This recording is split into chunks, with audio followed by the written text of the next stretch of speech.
네, 보이십니까?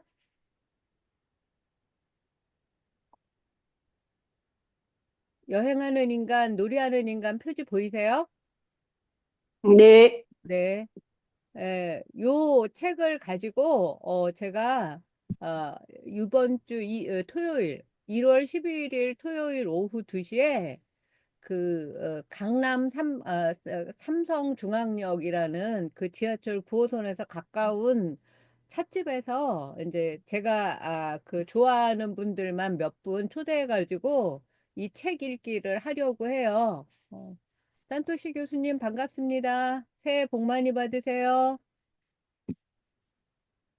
반갑습니다. 제목이 교수님, 새해 복 많이 받으십시오. 네. 여행하는 인간, 놀이하는 인간이에요. 그래서 인도 이야기가 한 반 정도 되고 400페이지 넘는데, 그리고 이제 제가 살았던 유럽, 또 여행 다녔던 아프리카, 뭐 히말라야, 뭐 이런데, 근데 이 모든 지구 여러 곳을 다니면서 제가 여행을 올해 많이 다녔지만 결국은 이게 나에게로 떠나는 여행이었던 것 같다라는 결론을 이제 쓴 책이에요. 그래서 여기 있는 그림은 제가 1989년도 지금 이제 몇 년 됐어요. 한 30 몇 년 됐나 봐. 35년? 인도의 여기가 이제 쿠시나가르예요. 쿠시나가르 산타스 교수님 거기 쿠시나가르에 지금 그 미얀마 절 어, 거기에서 이제 스님이 가르치는 학교에서 공부하는 조그만 어린 소녀. 그리고 요거는 일본의 가와세 선생님 아스카예요.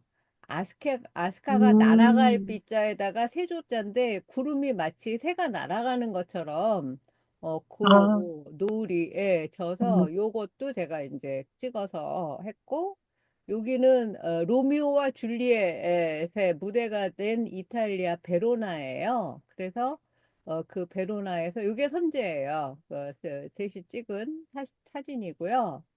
음, 여행하는 인간은 호모 비아토르라고 해요. 호모는 인간이란 뜻이고 비아는 길이란 뜻이에요. 그래서 길 떠나는 사람이라는 뜻이고 호모 루덴스는 그야말로 인간이 많이 놀이를 할 수 있다고 하죠. 그래서 호모 루덴스라고 하는데 인간만 놀이하는 것 같진 않아요. 요즘에 우리나라에서 저기 뭐죠?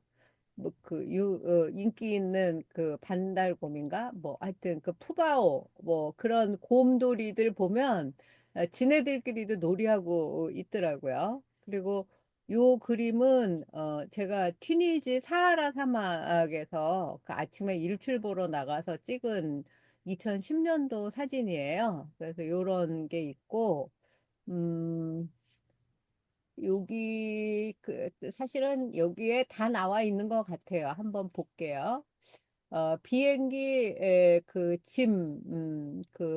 무게가 정해져 있잖아요. 뭐 20kg, 25kg에 맞춰서 이제 그 짐을 싸다가 보면 넣었던 것을 다시 빼고 또 빼고 막 계속 줄여서 이제 아주 단촐하게 이제 짐이 20kg가 채워지면 이제 제 삶도 인생도 이렇게 단촐하게 살 수 있었는데 왜 이렇게 많은 짐을 이고지고 살았을까 하는 이제 그런 생각이 들어요.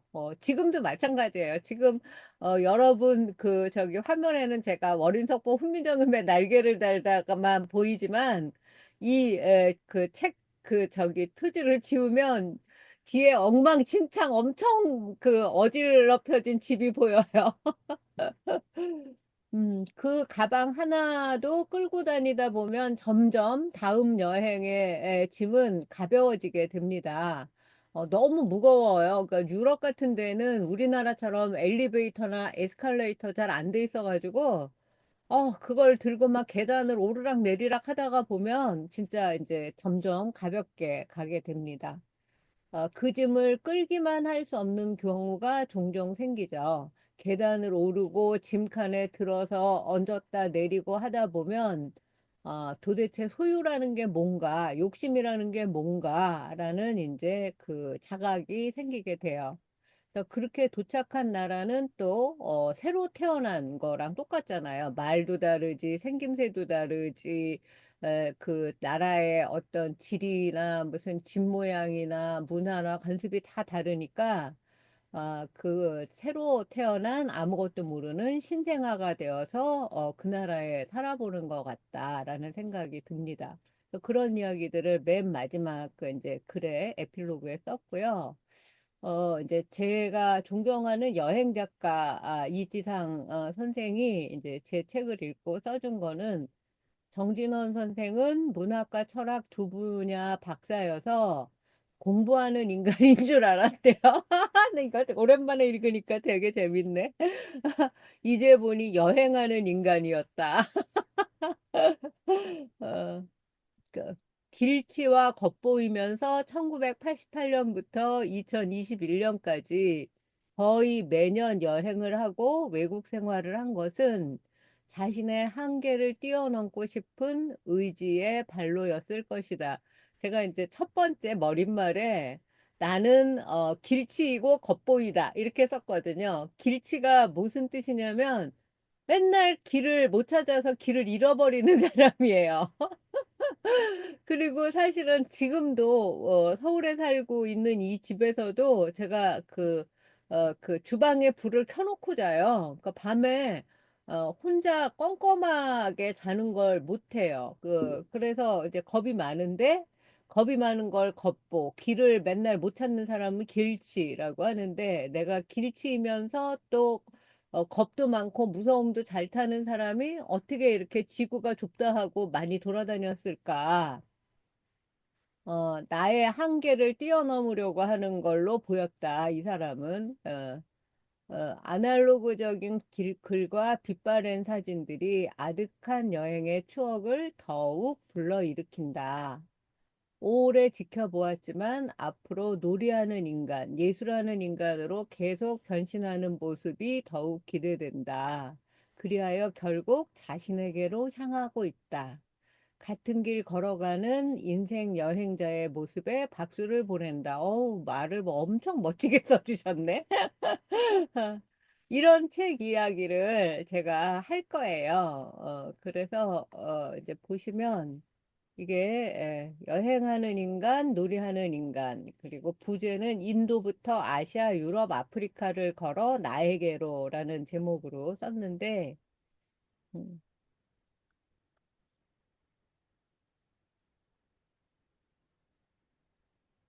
여기에 이제 머릿말이 이제 프롤로그라고 되어 있을 지 않네. 나는 길치이다. 늘 동서남북 분간이 안 된다. 어렸을 적에 어른들이 여기가 동쪽이고 저기가 북쪽이니까 하면서 이정표도 없이 허공에 막 이렇게 손가락으로 가리치면서 뭐 이렇게 그 얘기할 때 너무 신기했었어요. 지금도 마찬가지예요. 어, 어려서는 똑똑하다는 말을 들으려고 어딜 가든 집에 잘 찾아오려고 정신 바짝 차리고 이제 기억을 했는데 이제 디지털 카메라가 생긴 다음부터는 길을 잃어버릴 만한 곳만 보이면 사진을 찍었어요. 그 사진 보고 다시 찾아오려고. 옛날에 헨젤과 그레텔에 보면 그 과자를 뭐 이렇게 떨어뜨려 놓고 가든가 돌멩이를 떨어뜨려 놓고 이제 자기가 오던 길을 찾잖아요. 이렇게 길을 맨날 모르고 길을 잘 잃어버리던 내가 30년 넘게 지구를 여행하고 있다. 불가사의이다. 여행 중 대부분 어딘가를 가려면 100번쯤 물어보고 다녔어요. 입 두었다가 뭐 하냐? 이게 제 여행 신조입니다. 그리고 또 저는 겁이 많아요. 지금도 밤에 집 어딘가에 불을 켜놓고 자야 합니다. 가위도 잘 눌리는 편이다. 가위는 꿈에 악몽을 꾸고 정신은 깨 있는데 몸이 안 움직이는 걸 가위 눌리다라고 말해요. 그 산토시 교수님. 그럼에도 불구하고 여행은 가고 싶어서 온갖 조합의 여행 친구를 만들어 여행을 다녔다. 처음에는 친구랑 가고, 나중에는 친구의 언니, 네, 그리고 이제 제일 많은 여행의 동반자는 이제 지금 30살이 된 우리 딸이 이제 5살 때부터 같이 다니기 시작을 했어요.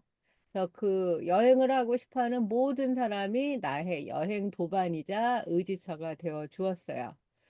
지금도 한국 안에서는 이제 차 한 대만 되면 여기저기 윤민자 선생님하고도 많이 다녔고 가와세 선생님하고도 우리 공부하는 그 광릉도 같이 갔지만 또 석보상절의 실제 저자라고 생각하고 있는 김수원의 묘소에도 갔다 오고 그랬었죠.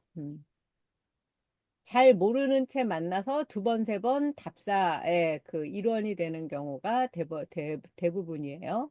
그리고 해외는 무조건 저는 연고자 중심입니다. 그러니까 그 사람을 만나지 않더라도 그 비상연락처가 있어야지만 예, 갑니다.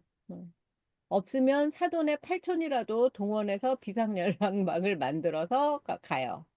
이렇게 길치와 겉보인 내가 그야말로 죽기 아니면 까무러치기 정신으로 해외여행 자유화가 된 1989년부터 2021년까지 쓴 여행기예요. 거의 한 해도 빠지지 않고 우리나라와 외국 여행을 다녔어요. 이 글을 쓰는 2021년에도 이게 9월 달에 나오는 책인데 이제 터키에 교수를 하러 가기로 되어 있었죠. 벌써 그게 4년이 지나서 돌아왔지만 어, 저는 처음에는 여행가가 될 생각은 없었어요. 그리고 그동안 나를 당신은 여행가입니다라고 불러준 적도 없었어요. 그러나 이 책에 담은 그 내 여행기는 내 여행 편력의 아주 일부분의 작은 조각에 불과해요. 그래서 이 여행하는 인간 2편을 또 써야 되지 않을까? 특히 터키에서 보낸 4년에 대해서 써야 되지 않을까 하는 생각을 하고 있습니다. 가장 최근이라고 하는 긴 여행은 2020년 새해 한 달가량 네 번째 인도 여행이었다. 그리고 그 전에 두 번에 걸친 미국 여행, 호주, 뉴질랜드, 중국을 비롯한 아시아 여러 나라, 여기에 담지 못한 유럽의 나라들은 다음을 기약한다고 써놨군요. 어, 저를 이 여행할 수 있도록 용기를 준 분들이 계세요. 그 은혜를 그 이제 입은 사람들인데 제일 첫 번째 그 이제 은희는 초등학교 4학년, 5학년 2년 동안 담임 선생님이었던 최진영 선생님이에요. 이분은 이제 고향이 북한이에요.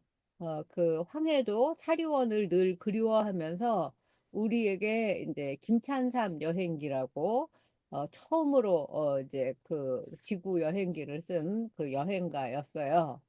그 얘기를 마치 자기가 이 김찬삼이 돼서 다녀온 것처럼 엄청 실감나게 이야기를 해줬어요. 뭐 아프리카에 갔더니 사람들이 다 축제를 할 때 다 빨개 벗고 춤을 추더라. 그래서 자기도 할 수 없이 빨개 벗고 춤을 춰야 됐다. 막 이런 거. 그리고 왠지 그 이제 선생님은 북한을 못 가서 늘 이제 슬퍼하니까 나라도 언젠가 선생님 대신 북한에 가야 할 것 같았어요. 그리고 그 김찬삼 여행가가 다닌 나라들을 가봐야지 될 것 같았어요. 제가 초등학교 다닐 때는 외국을 나가는 거는 꿈도 꿀 수 없었어요. 지금처럼 아무나 여행을 가는, 특히 이제 요즘에 그 어디였죠? 태국이었나? 그 방콕에서 우리나라로 돌아오고 그 공항에서 큰 사고로 그 너무나 돌아가신 음, 분들이 많아서 그게 지금도 저한테는 굉장히 커다란, 아니 우리 국민 모두가 그 트라우마로 남을 것 같아요. 태국 사람 두 분하고 우리나라 사람 그 다 합해서 179분이 돌아가셨는데 제가 이 4년 동안 얼마나 많이 비행기를 타고 다녔습니까? 서울과 터키도 그 굉장히 많이 타고 다녔고, 그리고 우리나라는 비행기가 안전한 편에 속하는 그런 나라인데, 터키라든지 제가 그동안 다닌 이런 나라들은 정말 그 비행기가 오래되거나 막 제가 처음에 비행기 그 중국에서 탔을 때는 비행기 안으로 막 연기가 들어오고 그래갖고 비행기에 불난 줄 알 적도 있었고요. 알고 봤더니 그게 구름이었어요. 그 비행기가 중국 그 우리나라 한국 전쟁 때 쓰던 비행기가 그때 다니고 있었어요. 그런 거. 그다음에 제가 히말라야 트레킹 갔을 때는 공항이라고 해서 내려서 봤더니 비행기 내린 바로 앞이 막 천길 낭떠러진 데도 있었어요.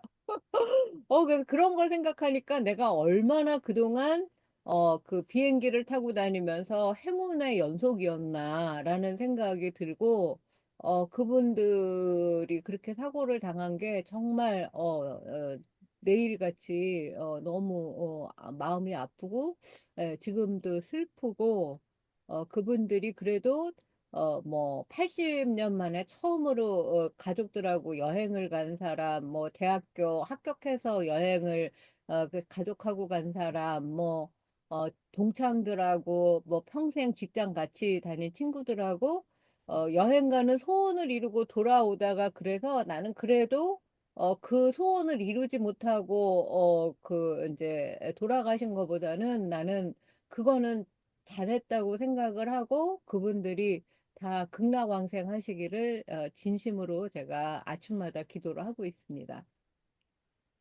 어, 그리고 이제 첫 번째는 초등학교 선생님하고 이제 김찬삼 여행가가 저한테 여행의 꿈을 심어주었고, 두 번째는 제가 이제 우리나라 나이로 30살, 그러니까 만으로 29세부터 대학에서 강의를 하기 시작을 했는데, 그 학생들한테 내가 젊은 선생이어서 좋은 점이 뭘까?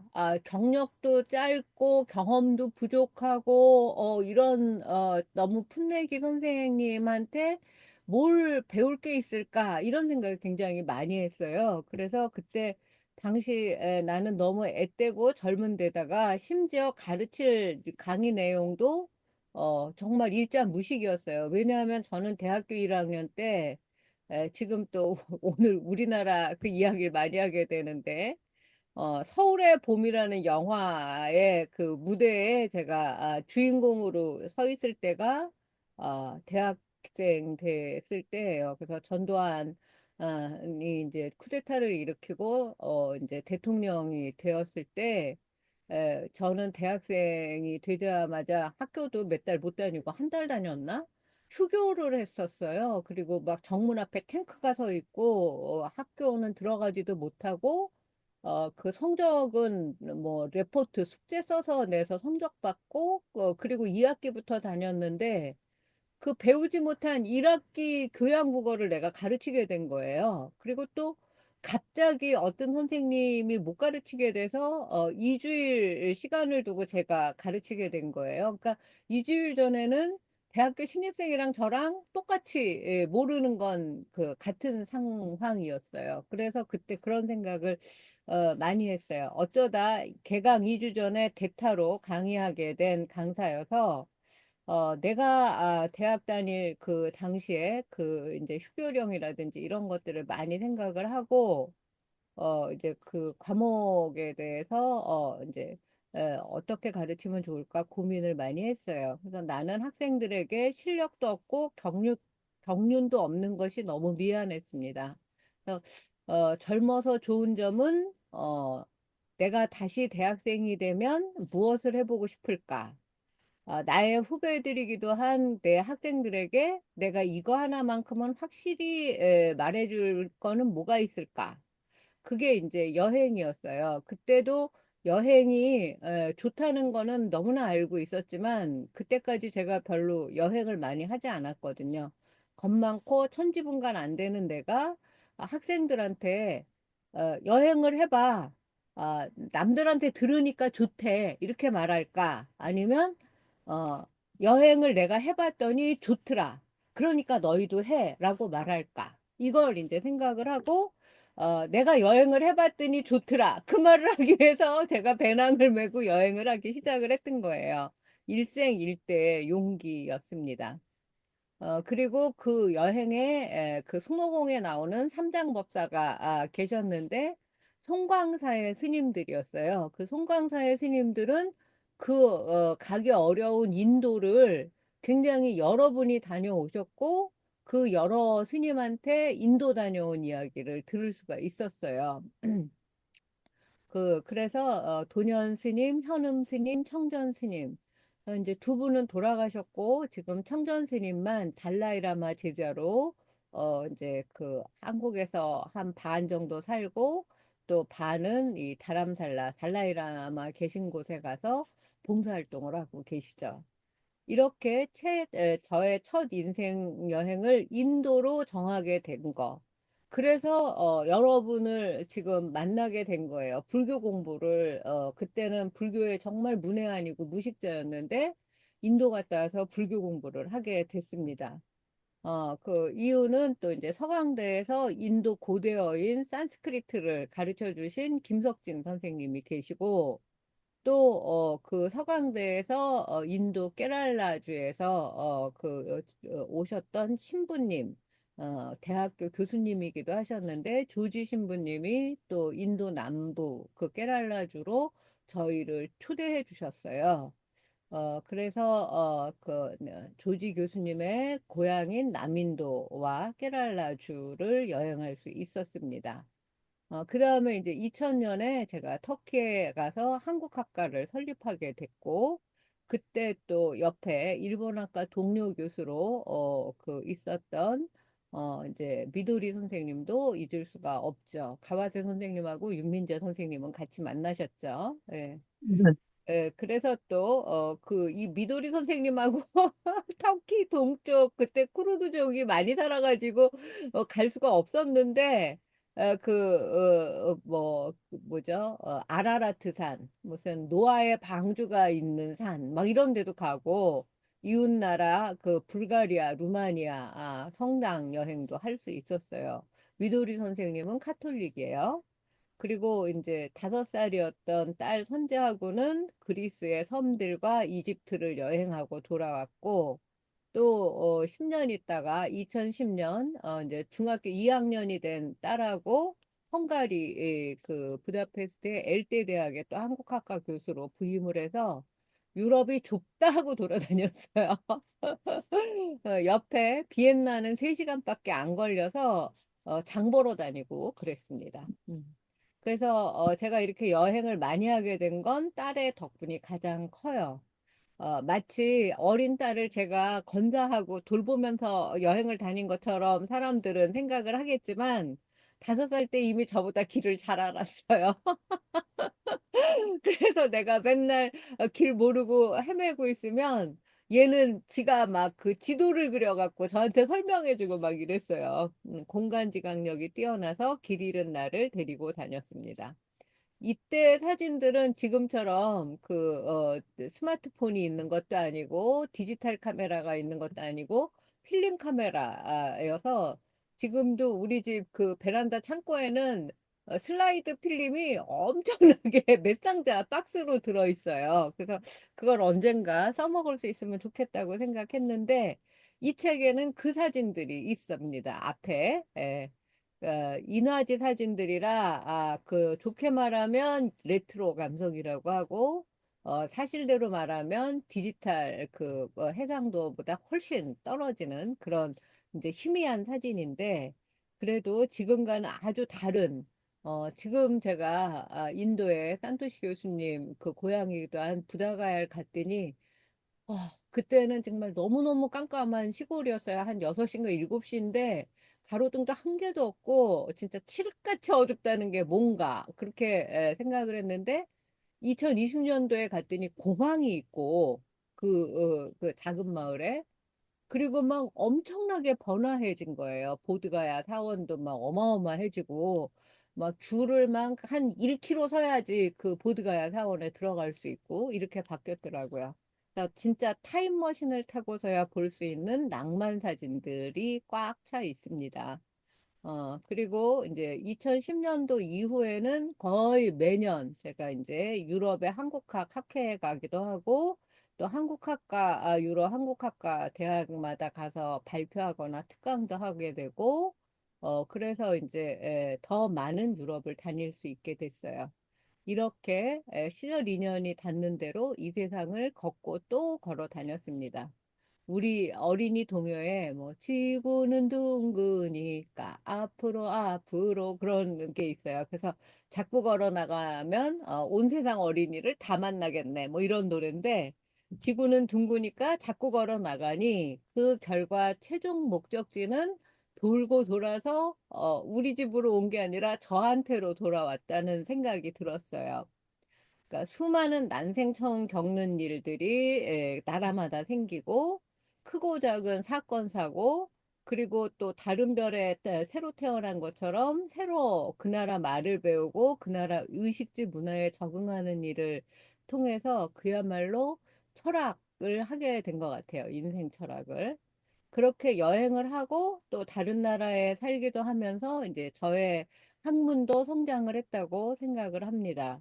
그래서 인도 여행 후에 훈민정음 불경 연구로 문학 박사가 되었고 또 그 불경 내용을 잘 모르니까 불교 공부를 다시 시작을 해서 철학 박사가 되었어요. 그리고 헝가리에 가서 봤더니 헝가리는 옛날에 소비에트 연합, 소련이었기 때문에 북한하고 외교 관계를 맺어서 다 김일성 대학을 유학한 헝가리 선생님들이 한국어를 가르치고 있었어요. 그래서 이제 북한학을 또 전공을 하게 돼서 제가 박사 과정만 지금 세 번째 하고 있습니다. 어쩌다 보니 인문학의 문학, 역사, 철학을 두루 섭렵하고 있었어요. 이게 다 여행 덕분이라고 생각을 합니다. 그저 여행을 하였고 길을 걷는 놀이를 하였을 뿐인데 이렇게 되었어요. 그래서 저하고 같이 여행을 해준 모든 여행 동무들께 그 여행의 수호신이라고 생각을 해서 감사를 드립니다. 불교에는 인비인, 사람이면서 사람이 아닌, 이란 말이 있어요.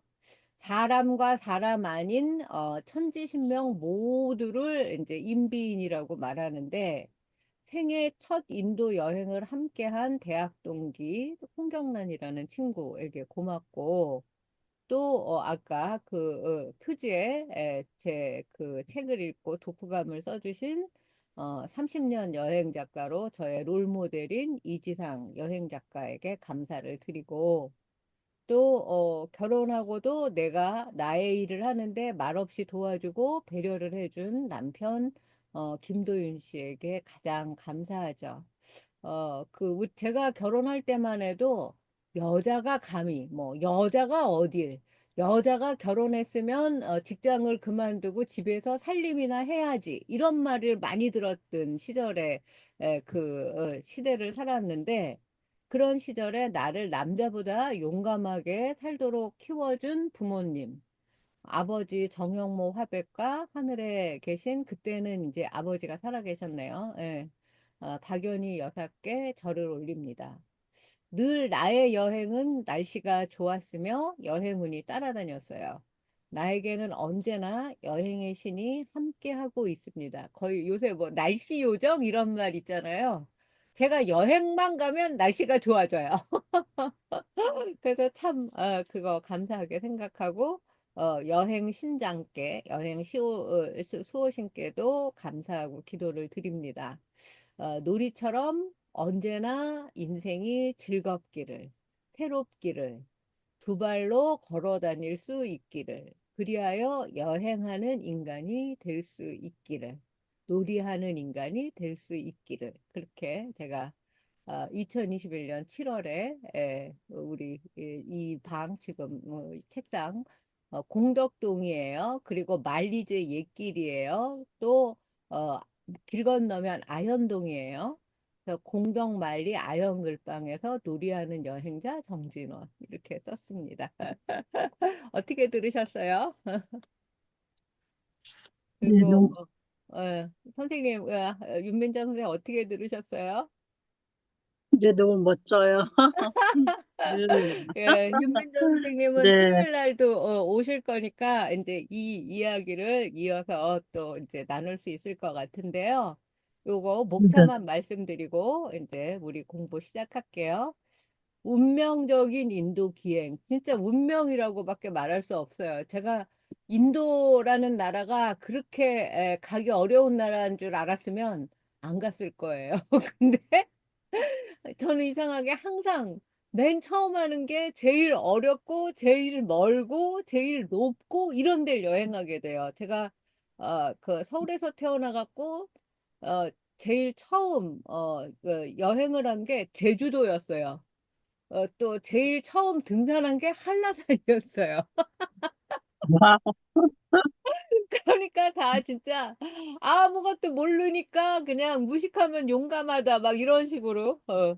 그래서 30살에 내 인생을 바꾼 인도, 산토시 교수님, 인도라는 나라를 저는 이렇게 생각하고 있어요. 그리고 어쩌다 보니 네팔의 석가모니 후손 마을에 가게 됐고, 거기서 석가모니 탄생하는 눈비니를 이제 여행한 다음에 제가 돌아와서 불교 공부를 본격적으로 하게 됐죠. 그리고 또, 저를 이제 안내해준, 그 네팔의 친구들이 이름이 다 끝에 샤카가 들어가는 거예요. 석가모니의 후손들을 만나게 된 거예요. 인도 델리 그 게스트하우스에서. 석가족이 지어준 내 별명, May I help you? 무엇을 도와드릴까요? 지금 제 인생이 진짜 무엇을 도와드릴까요?로 살고 있는 것 같아요.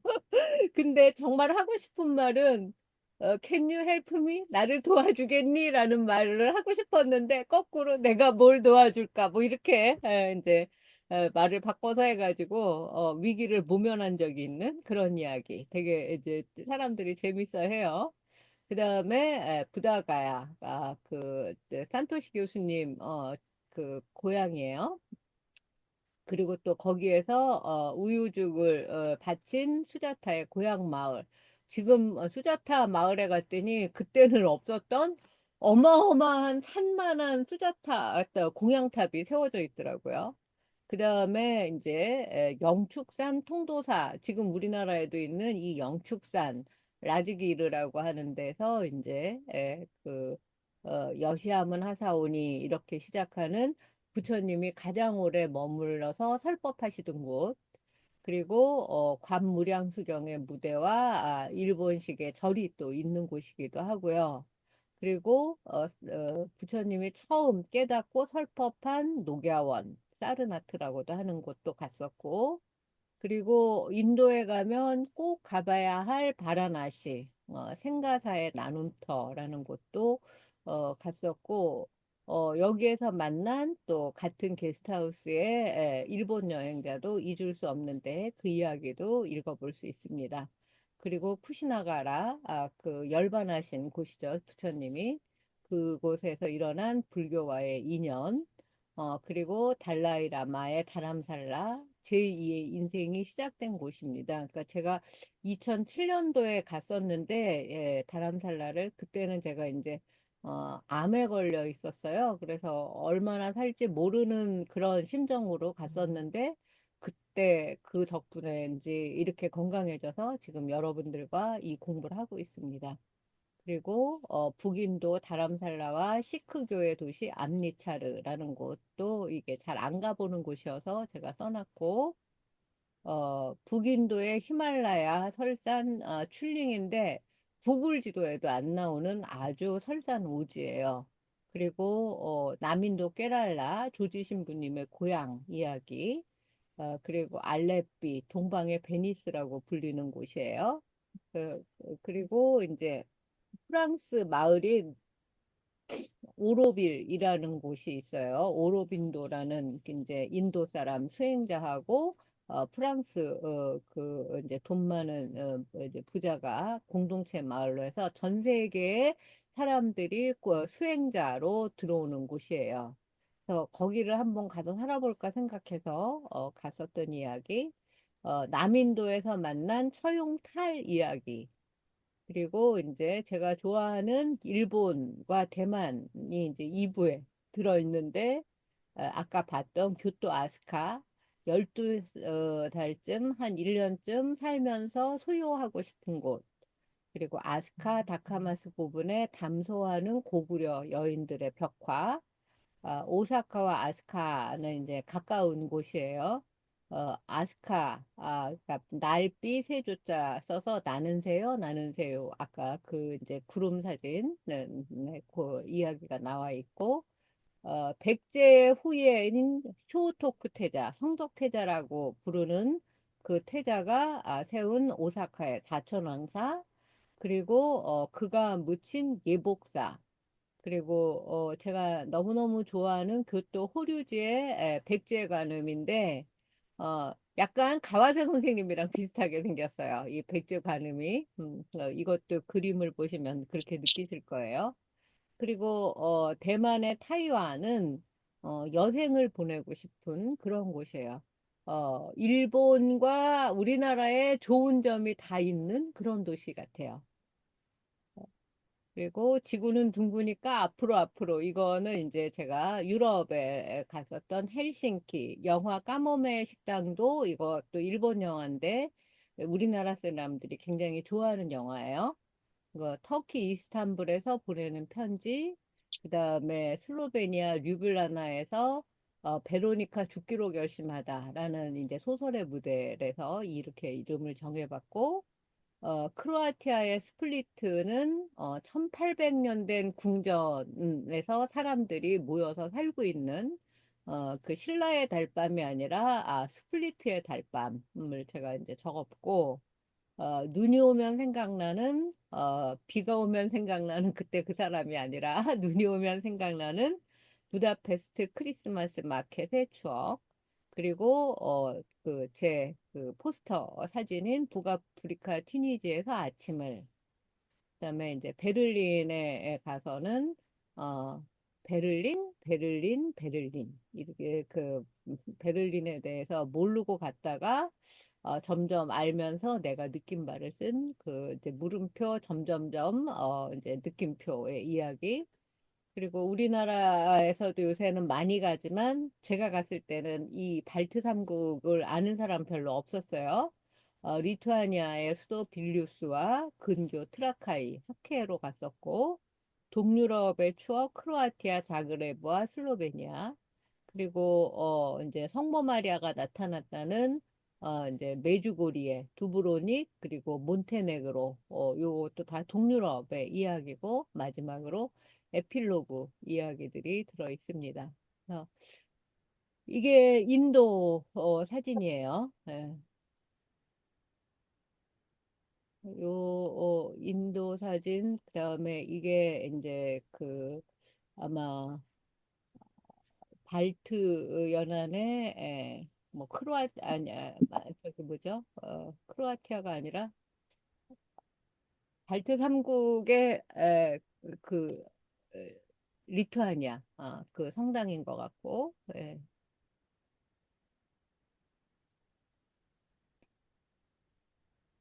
요거는 아마 자그레브인 것 같기도 하고 저도 봐야지 돼요. 이제 쓴지 이제 4년 돼 갖고 예. 여기에서 이제 거리의 악사가 이제 연주하는 그런 모습, 유럽의 어느 길 이렇게 해서 이제 이 일부가 시작이 됩니다. 요거는 이제 터키 블루라고 해서 이제 인도 기행이 한 그 400페이지 중에서 한 200페이지 정도를 차지합니다. 이런 이야기를 썼고요. 음, 이어서 오늘 공부할 15강 시작하도록 하겠습니다. 네. 오늘은 이제 과거의 부처님, 과거불, 연등불, 많이 들어보신 연등불이 오늘 나오거든요. 그리고 팔부 신중, 우리 많이 들어본 뭐 8명의 그 수호 신중 불교의 이제 부처님을 보좌하는 그런 신들 이야기를 좀 해보도록 하겠습니다. 오늘 2025년 1월 8일 수요일 오전 10시고요. 교종본찰 봉선사 불교대학에 저는 동국대 세계불교학 연구소 교수로 있는 정진원입니다.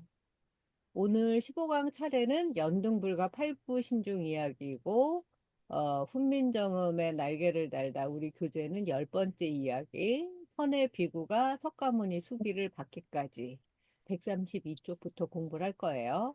그래서 연등불께 이제 드디어 지난 시간에 생각나시는지 모르겠지만 선혜와 구이, 나중에 야수다라 부인이 되는 두 청춘 남녀의 세세생생 부부가 되는 인연 이야기 해드리고, 그래서 이제 꽃 7송이를 이 선혜가 받아가지고 연등불께 바치는 그 이제 장면을 공부를 할 거고, 연등불한테 꽃공양을 하니까, 너는, 다음 생에 석가모니 부처님이 될 것이다. 라고 연등불이 예언, 수기해주는 그런 이야기예요. 오늘,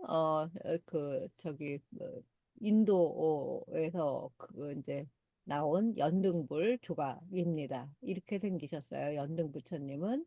그리고 여기, 선해가 머리카락으로, 연등부처님이 진흙을 밟지 않도록 자기 머리카락을 펼쳐갖고 이렇게 밟도록 하는 그런 내용이 이제 이 그림으로 그려져 있어요. 오늘 좋은 그림들 많이 준비했으니까 보시도록 하겠습니다.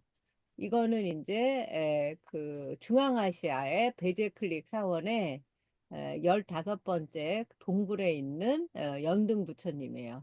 이건 약간 좀 당나라 부처님 같이 생겼죠. 그 이제 후덕하고 근데 이 색감이 너무 아름답죠. 빨간색은 그대로 있고 이 초록색도 그대로 남아 있어요.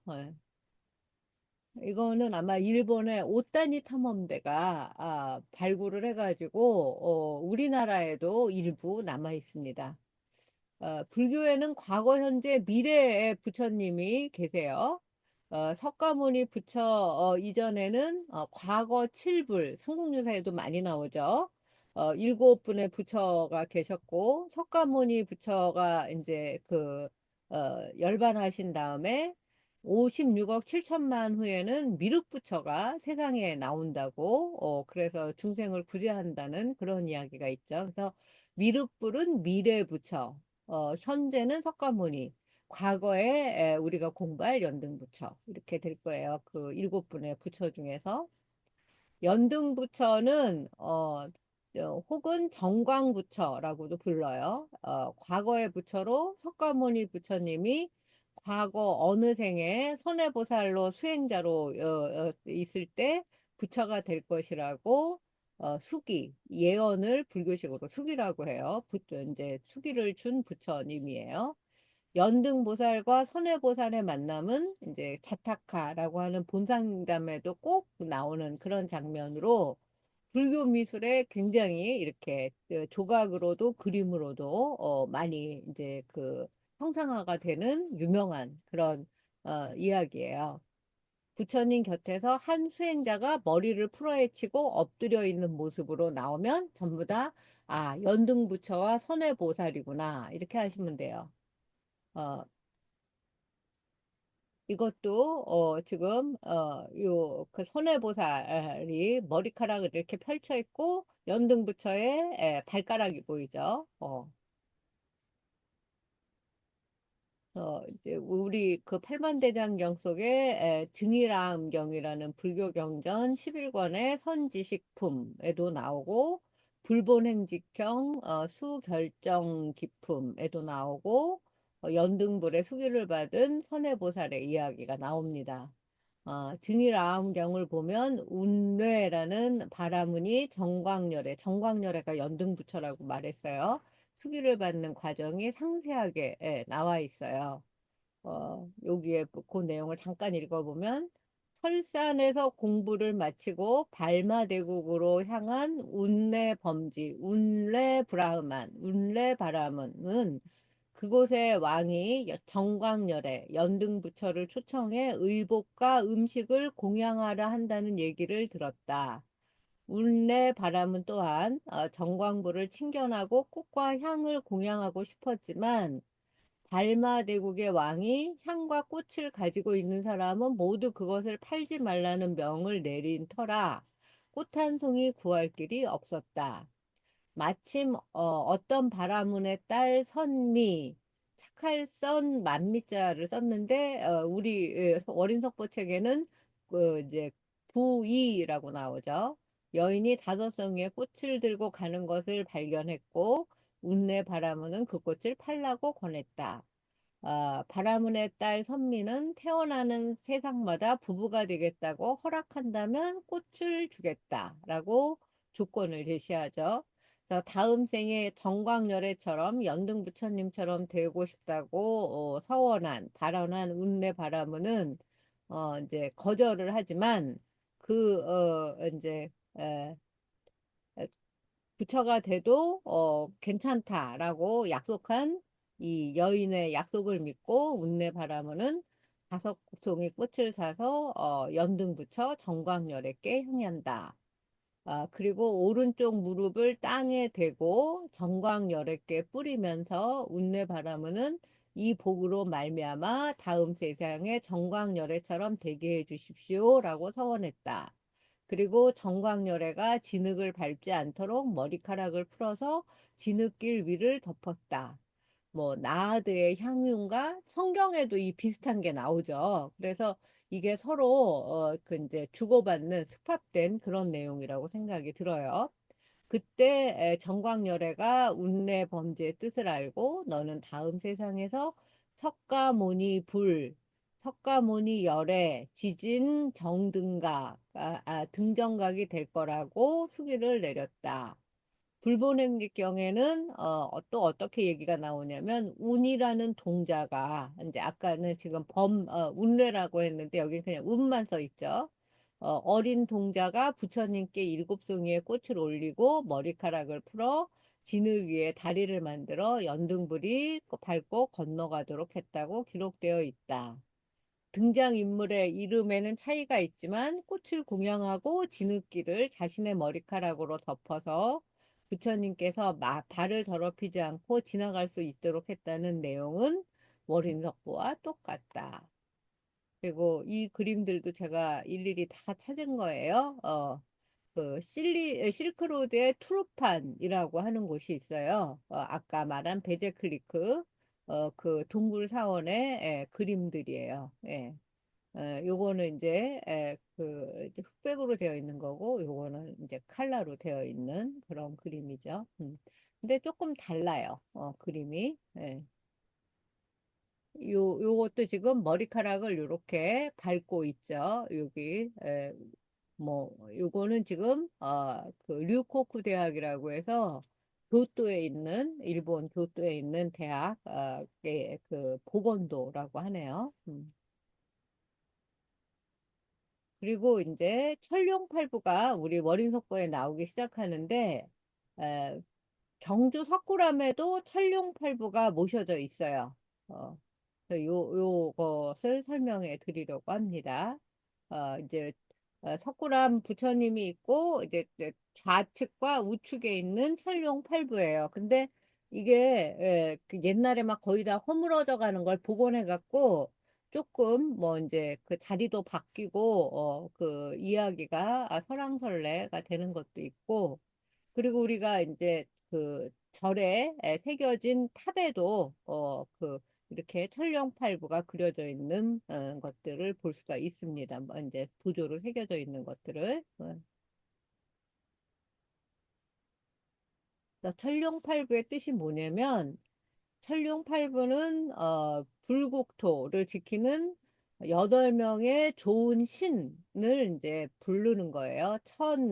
하늘과 용과 그 외에 여러 가지 여덟 명의 좋은 신들. 신들이라는 의미로 팔부중 또는 신이면서 장군이라는 의미로 팔부신장이라고 부르기도 해요. 천룡팔부, 뭐 팔부신중, 팔부신장 다 같은 말이에요. 천룡팔부와 팔부중은 천신과 용신 외에 다른 여섯 명의 신을 합친 천과 용으로 시작하는 천신, 용신 이렇게 시작해서 천룡팔부예요. 천은 이제 신의 이름이에요. 하늘 천자가 하늘에 사는 여러 신인데 우리 앞으로 얼마나 공부할 수 있을지 모르지만 우리 이 책을 공부하다 보면 욕계, 색계, 무색계 3개의 이야기가 굉장히 자세하게 나옵니다. 욕계색계 3개의 하늘은 다시 구체적으로 27개 하늘로 구분이 되고 그 으뜸이 도리천이에요. 그 27천에는 각각의 이제 하늘신이 존재하는데 최고의 그 천신은 도리천의 주인인 많이 들어봤던 제석천 신이에요. 그 다음에 두 번째가 용신인데 물속에 살면서 바람과 비를 다스리는 수호신이고 팔부신 중에 두 번째 용신으로 불리고 세 번째는 이름이 이제 안 나왔지만 우리가 야차 많이 들어보셨죠?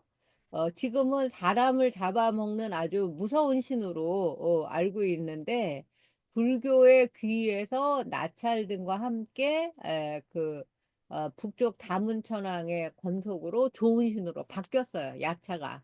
그래서 우리가 이제 아주 성격이 못되고 나쁜 일을 일삼는 사람을 저런 야차 같은 막 이렇게 이제 그 흉을 보는데 야차가 그런 이제 나쁜 뜻만 갖고 있는 게 아니라는 거. 그리고 건달바는 바 띄면 뭐예요? 건달이죠. 건달도 백수 건달 이래서 그냥 놀고 먹는 그 이제 아무 일도 안 하고 게으르고 이제 일도 안 하고 그렇게 나쁜 뜻으로 쓰여 있지만 원래 이 건달은 건달바라는 인도 말에서 나온 그런 이제 그 단어이고 인도에서는 천상의 그물 소마를 지키는 신이래요. 그래서 향기만 먹는 그래서 먹을 식자 향기향자라고 이제 써서 식향이라고도 불렀대요. 그리고 건달바, 긴나라, 마후라가 이런 이름이 나올 텐데 그 다음에 긴나라와 함께 제석천의 음악을 담당하는 신이었대요. 그래서 건달바는 보통 악기를 들고 있어요. 그리고 이제 아수라 우리가 이제 아수라는 뭐 야누스처럼 이제 그 뭐라고 할까 아수라장 이것도 이제 나쁜 말로 쓰이죠.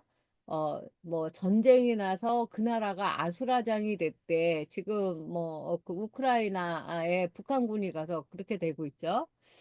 싸움의 신으로 도리천에 있는 제석천에게 매번 도전했다가 결국 부처님에게 교화가 돼서 이제 불교에 귀해서 이 아수라 신도 처음에는 나쁜 신이었다가 좋은 신으로 변한 거예요. 그 다음에 가루라는 우리말로 금시조, 아니 이문열의 소설 이름으로도 나왔고 인도네시아도 이제 불교 나라죠. 그래서 가루다 항공이라고 우리나라 대한항공처럼 그게 이제 그 금시조 가루라에서 나온 이름을 딴 거예요.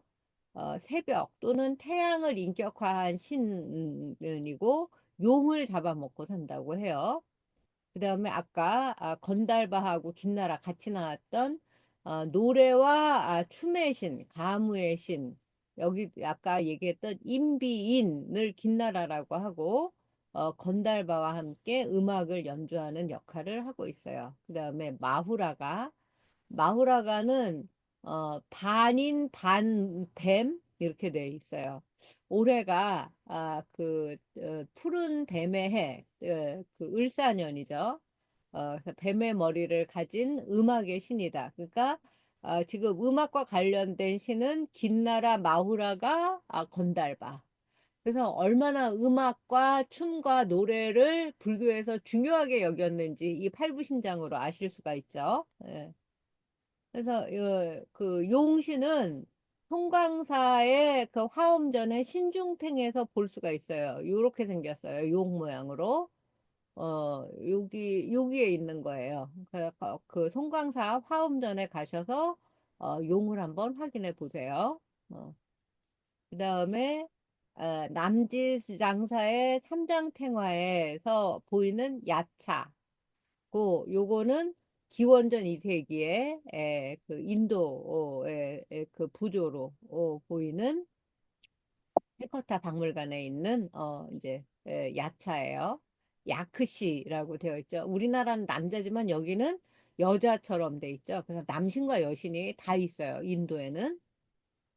그리고 건달바는 이렇게 그 쌍각사 신중탱에 나와 있는 그림인데 날개가 달렸고 새 모양으로 되어 있어요.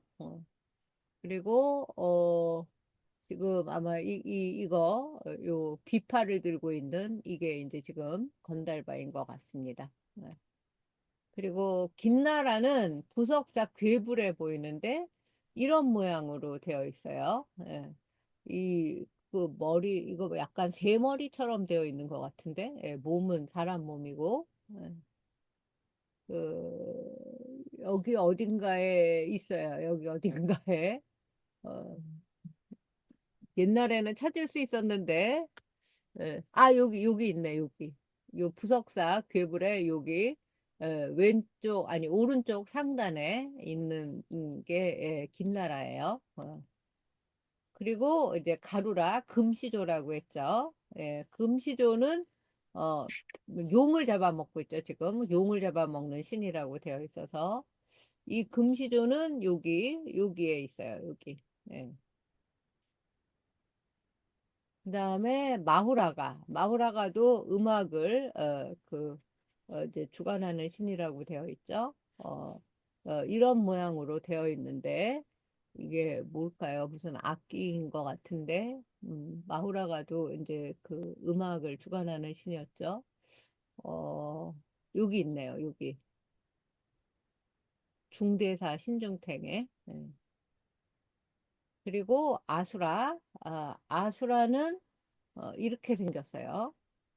이렇게 생겼는데, 여기 있네요. 여기.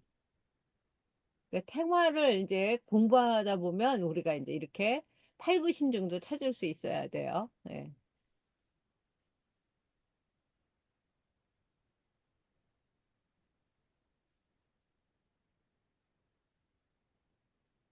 그러면 시간이 조금 되긴 했지만, 10번째 이야기 공부해 보도록 하겠습니다.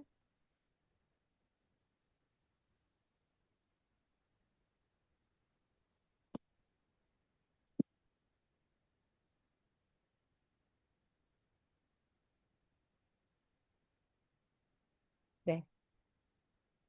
보이시죠? 네, 10번째 이야기, 선해비고가 석가모니 수기를 받기까지. 이게 2019년에 쓴 책이에요. 그때 조실 스님이 살아 계셨죠. 한글 대장경을 완간한 주역이자 나의 스승이신 봉선사 월운 조실 스님께 인사를 드리러 갔어요. 2019년도에. 조실 스님의 스승 운어 스님이 시작한 한글 대장경 사업을 대를 이어서 마치신 분이다. 어떤 일을 대를 이어서 한다는 것은 보통 일이 아니다. 그것도 자본주의 사회에서 영리가 목적이 아닌 일을 대대로 해 나가는 삶이란 그 자체로 용맹정진 수행이다. 그 곁을 필자도 감히 슬쩍 기웃거리고 있다. 워른 스님은 한문경전을 현대 국어로 번역하셨다. 나는 15세기, 그러니까 600년 전 훈민정음 경전을 어른 스님을 이어서 현대 한국어로 번역하고 있다. 아이고, 그래가지고 어디를 보고 있습니까? 네. 글을 쓰기 위해 월인석고를 들춰보고 번역할 때마다 나는 기분이 좋습니다. 약간 설렘도 있습니다. 어, 여러분들도 이런 기분을 좀 맛보시면 좋을 텐데, 약간 데이트하는 기분도 들 때가 있어요. 이제 옛날 책을 그대로 이제 인쇄한 영인본이라고 불러요. 옛날 월인석보 책을 펴면 내가 이렇게 오래된 옛날 책을 읽을 수 있다니 이러면서 뿌듯해집니다. 이렇게 대단한 책을 어루만지고 원뜻을 세심하게 현대 국어로 맞추어내는 일, 직업에 타임머신 글자쟁이가 있다면 아마 내가 그 직업에 속하는 사람이 아닐까. 타임머신을 타고 그 600년 전 글자를 현대말로 번역하는 작업. 전생에 훈민정음 관련된 일이라도 한 것이 아닐까. 이 글을 매만질 때처럼 누군가 단 한 명의 독자라도 내가 느끼는 이 월인석보의 깊은 맛을 음미하고 교감할 수 있다면 나는 억만장자도 부럽지 않을 것 같다. 이번 이야기에서는 석가모니 부처의 전생에 있었던 일이 펼쳐진다. 우리가 알고 있는 석가모니도 무수한 전생이 있고 이 부처 이전에도 수많은 부처가 계셨다는 이야기이다. 저는 처음에 불교 공부하러 절에 갔을 때는 이 세상에 부처님은 석가모니 부처님 한 분만 계신 줄 알았어요. 근데 공부를 할 때 엄청 헷갈렸던 게 막 부처님 이름이 너무 많이 나오는 거예요. 그래서 이게 도대체 어떻게 된 일이지? 그러고 그 교통 정리하는데 많은 시간이 걸렸습니다. 여기서는 부유의 꽃을 얻은 선해보살이 드디어 연등불, 정광불, 보광불 같은 이름이에요. 만난 이후의 일이 펼쳐지는데 선해보살이 연등부처께 귀에서 비구가 되고 또 그 연등부처는 선해에게 다음 생에 석가모니가 될 것이라는 수기를 합니다. 그래서 석가모니로 태어나기까지 여러 생에 걸친 모습을 소상히 적은 것이 월인석보 중에 석보상절 이야기입니다. 그래서 그때 이야기를 오랜만이니까 한번 빨간 글씨 제가 읽어볼게요. 급기 등조왕이 신하와 백성과 영코 종종 공양 가져 성에 나 부처를 맞잡아 저삽고 이름난 고질 빅터라. 여느 사람이 공양 마차날 선에 다섯 고잘 비으시니 다 공중에 머물어 곧대 다회언을 후에 두 줄기를 비으니 또 공중에 머물어 있거늘 왕이며 천룡 팔부의 과하야 예 없던 일이로다 하더니 요 내용이에요. 지금 제가 여기에 나오는 천룡팔부 아까 PPT에서 사진으로 그림으로 설명드린 거고 지금 나오는 연등불 이야기도 제가 이제 중앙아시아 그 석굴에 있는 그림과 인도에 그 있는 조각으로 말씀을 드린 거죠. 예. 요 한 구절만 윤민자 선생님 한번 읽어보실래요? 그때 등조왕이 신하와 백성을 거느리고 여러 가지 공약물을 가지고 성에 나아가 인등불을 맞이하여 예경하고 이름난 꽃을 뿌렸다. 다른 사람들이 연등불께 공양을 마치자 선해가 다섯 송이 다섯 다섯 송이 꽃을 뿌리니 모두 공중에 머물러 꽃대가 되고 다음에 구이에게 부탁받은 꽃 두 줄기를 뿌리니 또 공중에 머물러 있었다. 왕과 청룡팔부가 칭찬하며 예전에 없던 일이로다 하였다. 네, 예전에 없던 일이로다, 기적이로다. 꽃을 뿌렸는데 꽃이 땅에 안 떨어지고 이렇게 하늘 공중에 떠 있는 거예요, 일곱 송이가. 네. 등조왕이에요, 그때 이름이. 이 왕 이름은 선해보살이 수행하던 시절의 왕 이름입니다. 왕이 연등불을 초청해서 나라에 꽃을 모으고 여러 공양물을 준비해서 맞이하는 행사를 하는 날, 선해보살도 차례를 기다려서 꽃을 바칩니다. 드디어 구이에게 받은 꽃이죠. 당신은 꽃을 인도는 지금도 그래요. 이렇게 접시 같은 데다 꽃잎을 금자나 같은 거 이렇게 다 따서 꽃잎만 이렇게 모아서 아니면 꽃 그 모양만 실에 꿰어서 이렇게 목걸이로 걸어주든지 그렇게 하죠. 꽃을 송이째로 우리나라처럼 드리는 게 아니라 꽃을 비흐다. 비흐다는 뿌리다, 흩트리다 이런 뜻이에요. 비처럼 공중에서 떨어지도록 흩틀산, 꽃환. 그래서 산화 의식이 있는데 이게 그 교토에 갔더니 동대사에 꽃 모양의 꽃잎 모양을 그려서 산화 공양하는 그런 아스카사에도 그런 것들을 팔고 어딘가에 있어. 예. 이게 보일래나? 예, 이게 보이시나요? 이게 호류제에서 산 꽃잎인데 어떻게 하면 보이고 어떻게 하면 안 보이네. 예. 제가 이거 사진 찍어가지고 카톡으로 보내드릴게요. 예. 요게 꽃잎 모양이에요. 그래서, 이걸 제가 사갖고 왔었어요. 비처럼 공중에서 꽃잎 모양이 떨어지도록 산화하는 의식이 있었던 모양이다. 그런데 선화의 꽃만 공중에 뿌렸으나 떨어지지 않고 허공에 머물러 있었다는 것이다. 이적이다. 이뿐 아니라 세세생생 선혜의 아내가 된 구이로부터 부탁받은 두 송이마저 공중에 떠 있어서 등조왕과 천룡팔부가 모두 옛날부터 없었던 신기한 일이라고 찬탄하였다는 것이다. 세주의 그 사전에서 천룡팔부를 산뜻하게 풀이하고 있는데 이제 무엇은 무엇이다 형식으로 그 이제 짧게 끝나는 세주는 익숙해졌으므로 이제 이 책에서 짚고 넘어가야 할 불교 용어 중심으로 이제 제가 좀 자세히 설명하게 보려고 해요. 예를 들면 세주에 등장하는 영코 하는 말이 있는데 명령하다라는 뜻이에요. 거느린다, 거느릴 영이라고도 하죠. 지금도 동일한 뜻풀이로 사용되고 있어요. 령은 거느린다는 것이다. 공중은 허공 가운데이다. 너무 쉽죠? 네. 그리고 요것들은 그냥 제가 이걸로 읽어볼게요. 팔부 신 중에 팔부는 여덟 부류이니 천가, 용, 야차, 건달바, 아수라, 가루라, 긴나라, 마후라가 이다.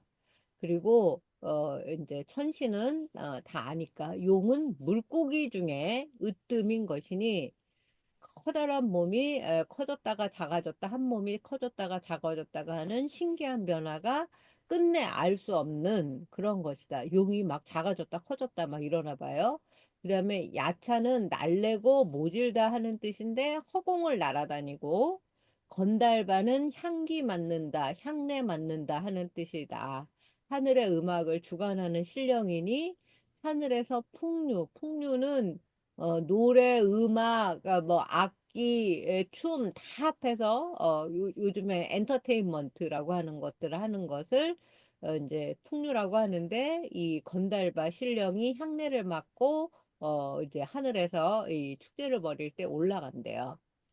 어, 아수라는 수라가 하늘이고 아는 아니다. 아니다 할 때 아예요. 그래서 하늘이 아니라는 뜻인데 복과 힘은 하늘과 같지만 하늘에 행적이 없으니 정내는 마음이 아직 많아서 아수라백작 뭐 이렇게 그 만화 영화에 나오는 거는 막 화를 많이 내는 그런 캐릭터로 나오죠. 가루라는 금 날개라는 뜻이니 아까 가루라 그 날개에 그 달려 있었죠. 두 날개 사이가 365만 리. 그리고 목에는 여유주가 있고 밥으로는 용을 잡아먹는데요. 그다음에 긴나라는 의심 많은 신령, 의심스러운 신령이란 뜻인데 사람처럼 생겼는데 뿔이 있고 사람인가 아닌가 의심하게 해서 긴나라, 인비인이라고 아까 했죠. 노래 부르는 신령이다. 설법하시는 데마다 모두 노래를 부른다. 나는 다음에 그 긴나라로 태어나고 싶다는 생각이 잠깐 들었어요. 부처 설법하시는 데마다 가서 다 노래를 하고 있으면 되게 좋을 것 같아요. 마우라가는 큰 배로 기어 다닌다는 뜻인데 큰 뱀 신령이다. 근데 이 마우라가는 지금 보니까 삼국유사에 나오는 사복이 마우라가가 아닐까라는 생각이 드네요. 12살까지 배로 기어 다녀서 뱀복이 사복이라고 불렸다고 하거든요. 그리고 원효하고 이제 대등하거나 원효의 선생처럼 나오거든요. 그 어머니를 연화장세기로 모시고 가는 마우라가와 사복에 대한 것도 굉장히 연관성이 있어 보이고 재미있는 그런 그 저기 이야기가 될 것 같습니다. 이렇게 용은 물고기 중에서 으뜸인 왕, 야차는 모질고 날쌔서 하늘을 날아다니는 거, 건달바는 현재 건달이라는 이제 그 오명의 원인이 되었지만 원래는 음악과 풍류를 주관하는 신. 그 건달바의 원뜻이 향내를 맡는다라는 뜻이 아주 저에게도 신기했어요. 그다음에 아수라는 하늘신의 반대라는 뜻으로 악신인데 여기서 아수라의 아는 부정의 뜻, 불, 비, 산스크리트 그 이제 저기 뭐야 그런 뜻인 것도 알 수 있어요. 그 영어로 하면 no, not 이런 뜻이죠. 가루라는 인도네시아 항공사 가루다와 같은 뜻으로 용을 이제 잡아먹는 신이고 금시조라고 불리기도 하고 빛나라는 사람처럼 생겼는데 뿔이 있고 노래하는 신이고 마후라가는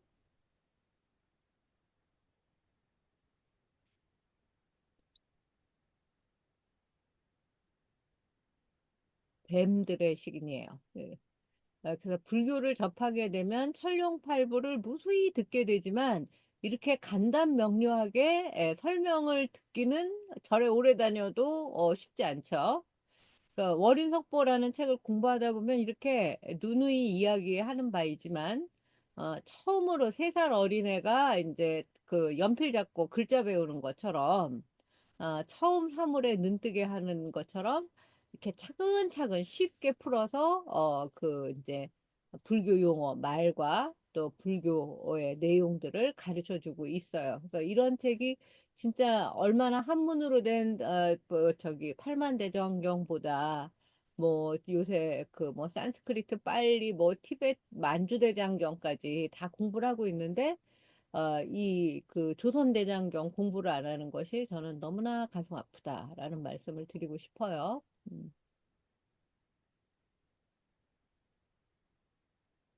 보강불, 연등불이 이제 그 허공에 떠 있는 꽃을 보고 찬탄하면서 말씀하셨어요. 좋구나.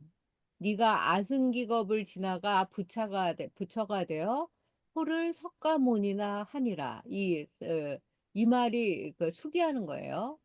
어, 좋구나. 이거는 선제라 이렇게 될 거예요.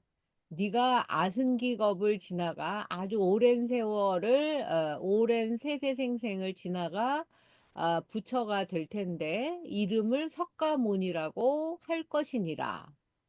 숙이다 하시고 보강부처 가시는 땅이 질거늘 질다는 이제 그 물기가 많고 진흙탕이란 말이죠. 선혜가 입고 있던 사슴 가죽 옷을 벗어 땅에 깔고 1차 옷을 깔고 근데 2차 머리카락을 덮어서 부처께서 밟고 지나가게 하시니 또 숙이하셨다. 네가 나중에 부처가 되어서 오탁악세에 죽으며 살며 하여 천인 제도함을 어렵게 여기지 않음이 마땅히 나와 같은 연등불처같이 하게 하리라. 이렇게요. 아, 부처가 되는 일, 참 쉽기도 하고 어렵기도 한 일 같아요. 우리가 부처의 마음으로 착한 일을 하나 하면 오늘 나는 부처가 되는 거죠. 어떤 일? 내 옷을 나눔하는 일. 그리고 남이 불편할 때 내가 가진 것으로 그 불편함을 조금 없애주는 일. 이게 선해보살이 부처가 되는 일이잖아요. 그러니까 이거 할 수 없으면 만나는 사람마다 반갑게 인사하는 일, 이걸 해도 부처가 될 수 있다는 말을 이제 이렇게 한 것 같아요. 보광불께서 선해에게 아승기겁이라는 긴 시간 뒤에 석가모니 부처가 될 것이라고 예언하신다. 석가모니라는 단어 또한 어려운 말이라 세주의 설명이 자세한데 보겠습니다. 석가모니의 석가는 어질며 남을 가엾이 여긴다는 뜻이래요. 그래서 중생을 위하여 대상에 태어나는 것을 말한다. 석가모니의 모니는 고요하고 잠잠한 것이니 지혜의 근원을 말한다. 지혜의 근원이 어려운 게 아니에요. 내 마음이 시끄럽지 않고 조용하고 잠잠하고 그 잔잔한 물과 같으면 지혜의 근원이라는 말이에요. 석가는 열반에 있지 아니하고 모니는 생사에 있지 아니한 것이다. 생사도 열반도 아니라는 거예요. 열반은 없다는 뜻이다. 열반, 정멸, 뭐 니르바나, 뭐 해탈 다 같은 말이죠. 세주의 중요한 풀이만 보기로 하시죠.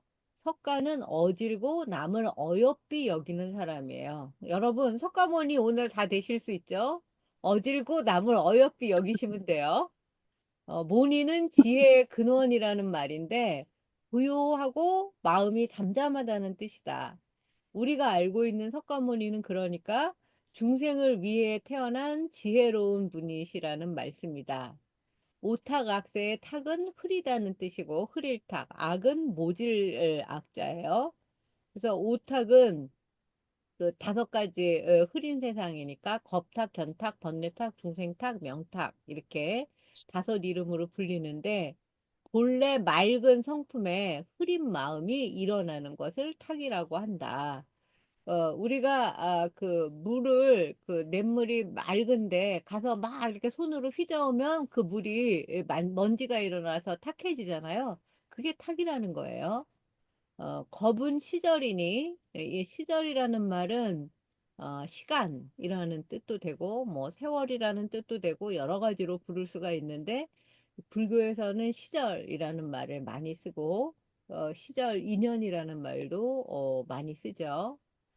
겁은 시절이니 한 시절에 나쁜 일을 많이 해서 마음이 흐려지면 죄업을 일으킨다. 마침 보강불이 지나가는데 땅이 질어서 걷기가 불편하실까? 선에는 입고 있던 사슴 가죽 옷하고 머리카락을 펼쳐서 연등 부처님이 발을 더럽히지 않고 지나가게 하셨다. 그러니까 보강불은 나중에 자기와 동등한 위상으로 중생을 제도하는 능력을 갖추는 부처가 될 것이다. 라고 다시 예언을 합니다. 그때 선혜가 부처께 가서 출가하고 보강불 세존께 말씀드렸어요. 이제 보강불 연등불 그 앞에 이제 출가하겠다고 말씀을 드렸어요. 그러면서 제가 어제 다섯 가지 꿈을 꾸었습니다. 하나는 바다에 누우며, 둘은 수미산을 베며, 셋은 중생들이 내 몸 안에 들어오며, 넷은 손에 해를 잡으며, 다섯은 손에 달을 잡으니, 세존이시여 나를 위하여 말씀해 주십시오. 제가 처음 불교 공부를 할 때는 석가모니하고 세존하고 같은 그 말인 줄 알고 석가모니만 또 세존이라고 부르는 줄 알았어요. 이렇게 이제 무식한 시절을 거친 다음에 대상에 존귀하신 분, 어떤 부처든 다 세존이라고 한다는 걸 알게 됐습니다. 수기를 듣자 선혜는 보강 부처님에게 가서 이제 출가를 하고 수행자가 되고 꿈 이야기를 합니다. 무려 다섯 가지인데 바다에 눕고 세상에서 제일 높인 수미산을 베개처럼 베고 중생들이 다 자기 몸으로 들어오는 꿈, 그리고 손에 해와다를 잡는 꿈이에요. 누가 봐도 이건 부처가 될 꿈인지 내가 봐도 알 것 같은데? 누가 봐도 대단한 인물이 될 조짐이 있는 꿈이죠. 출가에 대한 세주의 풀이가 재미있어요. 출가는 집을 버리고 나가서 머리 깎는 것이 출가예요. 수미는 가장 높다는 뜻이고, 그랬더니 이제 그 보강 연등불 부처님께서 뭐라고 하셨냐면 부처께서 말씀하셨다. 바다에 누운 일은 네가 생사의 바다에 있는 모습이요. 수미산을 베고 있는 일은 생사를 벗어날 조짐이요. 조짐이라는 것은 어 징후 이제 앞으로 일어날 그런 그 이제 그 일종의 예언 같은 거예요. 중생이 몸에 들어오면 중생의 귀처가 네가 될 것이다. 부처가 될 조짐이요. 해를 잡으면 해처럼 지혜가 널리 비칠 조짐이요. 달을 잡은 일은 달처럼 맑고 시원한 도리로 중생을 제도할 것이고, 뜨거운 번뇌를 차갑게 여의게 할 그런 이제 징후이니, 어쩌면 그 이제 증거라고 말해도 바꿔도 될 것 같은데, 이 꿈의 인연은 네가 장차 부처가 될 상이로다. 우리 그 관상이라는 영화에 내가 왕이 될 상인가? 뭐 이런 것처럼 이 선해보살은 꿈으로 보자마자 장차 부처가 될 상이로다. 이제 이렇게 보강부처님이 얘기해 주셨네요. 보강불께서 선해의 꿈을 풀이합니다. 현재 중생으로서 생사윤회 바다에 빠져 있는 모습, 생사를 벗어나 수미산에 오른 모습, 중생의 귀처가 되어 태양처럼 지혜가 빛나고 달처럼 맑고 시원하게 번뇌를 소멸시키는 징조라는 것이다. 그 말은 다시 한번 부처가 된다는 것을 강조함에 있다. 그래서 그 이야기를 이게 이제 서공에 꽃이 떠 있는 모습을 그린 거예요. 네. 이게 보광부처님이죠. 선혜가 그 보광부처님의 말씀을 듣자옵고 기뻐하였다. 훗날 보광불께서 멸도하시거늘 입적하시거늘 선해 비구가 올바른 아까는 보살이었는데 이제 수행자가 됐으니까 비구라는 말을 쓰네요. 올바른 법을 호지하여 잘 지켜서 중생을 제도함이 이루 헤아릴 수 없었다. 그러니까 스님일 때도 보광부처님이 열반에 드시자 중생을 제도하고 있어요. 그 다음에 이 선해 비구가 이제 목숨을 마치고 그 다음 생에는 사천왕이 돼서 하늘의 중생을 교화했대요. 그리고 또 사천왕의 그 목숨을 하늘 목숨을 다 산 다음에는 그 다음 세상에는 인간 세상에 태어나서 전륜성왕이 된 적도 있고 또 사천하를 다스렸대요. 그리고 그 인간 세상의 전륜왕의 목숨을 다 마치고는 그 다음 생에는 도리천에 올라가서 또 살았다가 그 도리천에 산 목숨을 이제 다 살고 나서는 다시 인간 세상에 내려와서 전륜왕이 되다가 그러니까 선의 그가 몇 생을 같이 사는지를 알 수가 있죠. 사천왕도 되었다가 전륜왕도 되었다가 도리천왕도 되었다가 또 전륜왕도 되었다가 또 범천도 되었다가 또 이제 천재가 되었다가 다시 인간 세상에 내려와서 전륜세왕이 되었다가 각각 36번의 그 이제 세제 생생 다음 생을 오르락 내리락 하늘과 인간 세상에 이제 태어나서 살았다 그런 이야기예요. 네. 네, 박정민 거사님 반갑습니다. 그 사이에 선인이 되시며 또 외도 육사가 된 적도 있대요. 외도가 된 적도 있대요. 불교도가 아니라.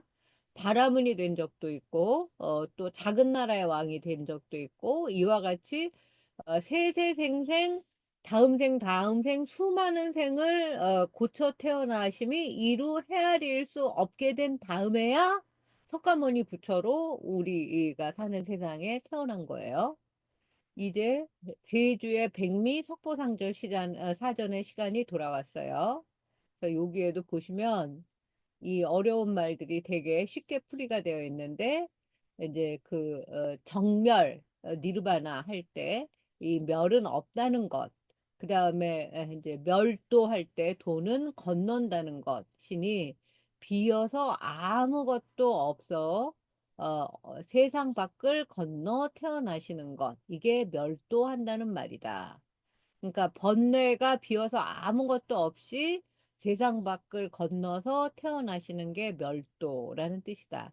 그게 다른 말로 열반, 니르바나이니 열반은 고요한 것이고 마음을 맑게 해서 아무것도 없이 비어서 살지도 않고 죽지도 않아 편안하게 된다는 것이다.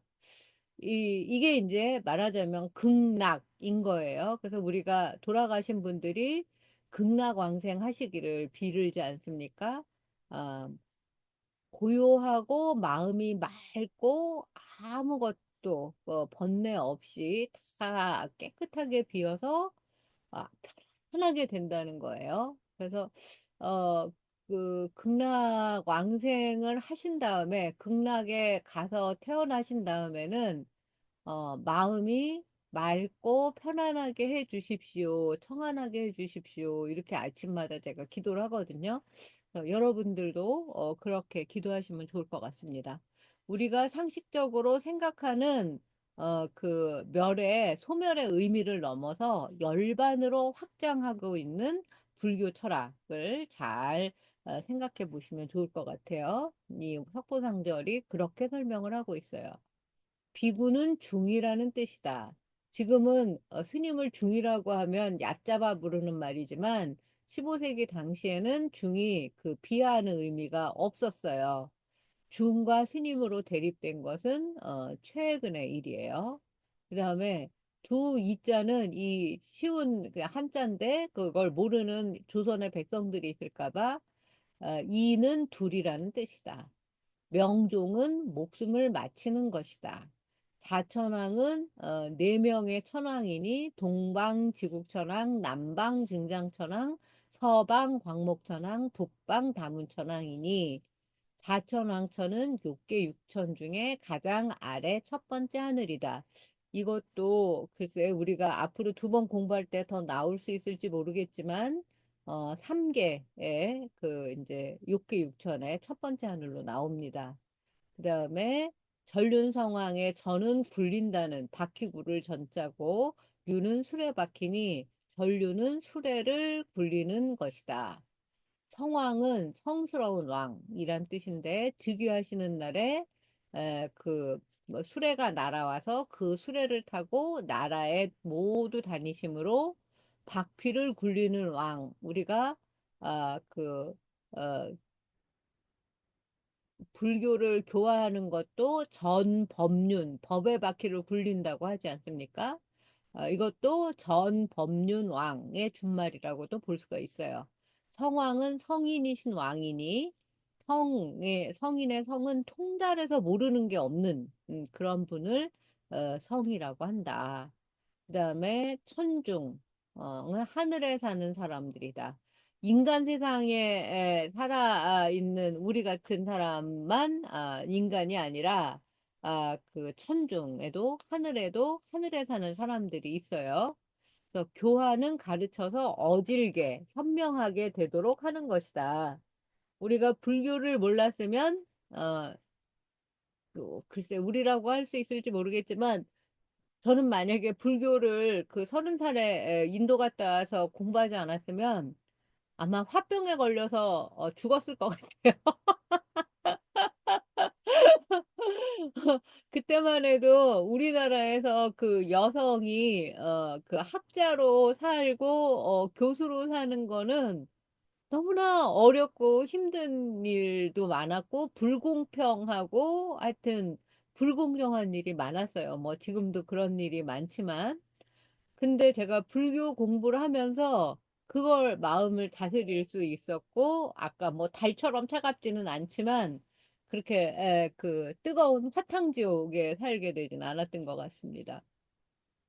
인간은 사람들 사는 사람인 사이간, 사람들 사는 가운데라는 뜻이고, 인간 세상의 줄임말이에요. 그래서 홍익인간이라는 말이 삼국유사에 나오지 않습니까? 고조선조에. 그래서 홍익인간은 인간 세상을 널리 이롭게 하다, 단군이 그런 뜻이에요. 우리가 잘 알고 있는 홍익인간 또한 널리 인간 세상을 이롭게 하라는 뜻인 줄 확인할 수 있는 석고상절의 주석입니다. 사천하는 네천하. 그래서 동서남북에 그 천하 나라가 있는데 동쪽은 불바제, 서구탄이, 남연부제, 북울단월. 우리는 어디 살고 있죠? 남쪽 연부제라는 음, 섬에 살고 있죠. 네. 도리는 33이라고 하는 말이니 도리처는 33 하늘의 맨 꼭대기.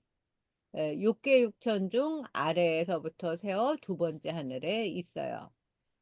네는 안내자, 내자도 쉬운 한자인데 네를 모를까봐 아니라고 써놨고 석포상절에 범은 깨끗한 한적이라는 뜻이니 아래에서 범천, 그 육계육천에서 일곱째 하늘이고, 천재는 하늘의 황제라는 뜻이고, 외도 육사는 아까 외도가 된 적도 있다고 석가모니 부처가 전생에 그 불교도가 아닌 다른 그 교리를 믿는 이제 그 교도들의 스승이 6가지인 것을 말해요. 그 다음에 소왕은 작은 왕도 되었었다고 하죠. 그 전륜왕이 아닌 왕, 작은 나라의 왕을 소왕이라고 합니다. 이것이 멸에 대한 상세한 정의고요. 그 석보상절의 상에 해당된다고 할 수가 있고, 사천왕은 뭐 동서남북의 네왕 이름만 간략하게 나와서 석보상절의 절에 해당되는 풀이라고 할 수가 있어요. 이게 빛나는 석보상절 사전 상절의 세계라고 제가 이름을 붙였습니다. 선에는 거듭 부처가 된다는 소리를 들으니 이안이 기쁠송가. 그 뒤에 보강불께서 이제 인멸하시니 그 열반에 드시니 선에는 비구로서 중생을 제도하고 또 제도를 합니다. 그러던 어느 날 선에 또한 죽음을 맞이하고 그 다음 생, 그 다음 생, 세세생생 사천왕이 되었다가 전륜왕이 되었다가 도리천에 태어났다가 다시 사천왕이 됐다가 이렇게 이제 산다는 거죠. 또 봄천에 천재가 되었다가 성왕이 되기를 36번이나 태어나서 이제 그 살고 또 선인이 되었다가 육사 외도가 되기까지도 합니다. 바라문도 되고 전륜왕이 아닌 소왕도 되는 등 무수한 생을 이제 거듭해서 살게 됩니다. 그래서 우리도 이제 다음 생에 뭐로 태어나고 싶어요 이런 말을 하죠. 그러면서 깨알같이 또 멸도의 뜻풀이 사천왕, 전륜왕, 사천왕, 도리천, 범천, 소왕에 이르기까지 이 월인석보책은 이렇게 굉장히 책 속의 책이 많이 들어있어요. 지금까지 월인청강지곡 8장까지 내용과 관련된 석보상절의 이야기를 읽으신 거예요. 월인청강지곡 노래 1장과 2장은 발원문이고 청법가입니다. 3장부터 8장까지는 고타마, 그 구담시 성을 받게 된 이야기. 그 다음에 연등불에 수기를 받은 선의 보살이 석가모니가 되기까지 파란만장 전생 이야기를 우리가 공부를 했어요. 이제 요즘에는 제가 그 놀이하는 인간, 여행하는 인간처럼 이야기하는 인간이 유행하고 있다고 해요. 그래서 오늘 요번 토요일 날 제가 이야기하는 인간, 이 여행하는 인간 책 낭독회를 하려고 합니다. 인간은 누구나 이야기하는 본능을 가졌다고 해요. 그래서 놀이하는 인간이란 정의를 그동안 제가 제일 좋아했던 말인데 이야기 놀이까지 하면 더 좋지 않을까? 이렇게 생각을 합니다. 토요일 날 하는 낭독회 그 광고도 되는 것 같네요. 그 유전자는 이처럼 월인석보를 쓴 우리 선조에게서부터 찾을 수 있습니다. 월인석보의 저본이 된 인도의 책, 중국의 책, 스토리텔링까지 우리가 거슬러 올라가면 우리나라 사람뿐만이 아니라 인도 사람, 중국 사람, 일본 사람 할 거 없이 이야기하는 인간의 유구한 역사의 그 DNA, 유전자가 보이죠. 그러니 알고 보면 인간 이야기의 원류인 원인석보 이 책을 통해서 알게 된 세세생생의 맺은 인연들을 더듬어서 서로에게 부처가 되리라고 우리끼리 이야기를 해주면 좋을 것 같아요. 그리고 상대방의 장점만을 찾아서 칭찬해 주시기를 이 모두가 인간 세상에 꽃비 내리는 이야기인 것을 이렇게 제가 썼네요. 여러분 모두 오늘 부처님이 되시기 바래요. 웃는 부처님, 칭찬해주는 부처님, 아름다운 옷을 입은 부처님, 모두, 그 좋은 것은 다 부처님이 하는 일이니까 여러분에게 칭찬해 주시고, 특히 자기 자신을 칭찬해 주시고, 자기 자신을 건강하게 운동시켜 주시고, 예쁜 옷 입혀 주시고, 그 좋은 화장품 발라 주시고, 즐겁고 건강하게 한 주 잘 부처님 그 노릇 하시다가 다음 주 수요일 날 뵙겠습니다. 감사합니다. 오늘 여기까지 감사합니다. 하도록 하겠습니다. 네. 감사합니다. 감사합니다. 네, 고맙습니다. 네, 안녕히